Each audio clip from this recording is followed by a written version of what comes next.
Hello guys, कशा आहात तुमचं? आय होप तुम्ही चांगलं. स्वागत आहे एक नवीन व्हिडिओ तुमचं. तर गाईज, आज आम्ही जाणार आहे मूवी बघायला आणि ऑब्व्हियसली राजा शिवाजी हा मूवी बघायला जाणार आहे. कारण की आज मम्मी पप्पांची ॲनिव्हर्सरी होती, म्हणून आम्ही आज मूवी बघायला जाणार आहे.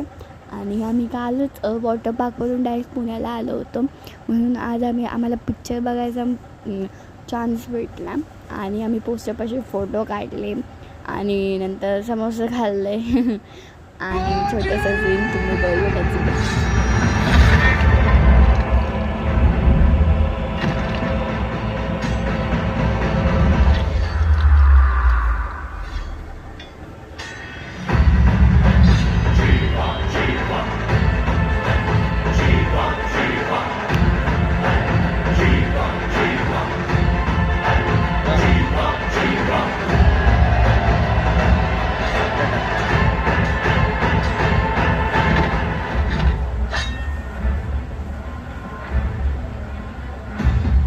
शिवाजी नाही, शिवाजी राज म्हणायचं.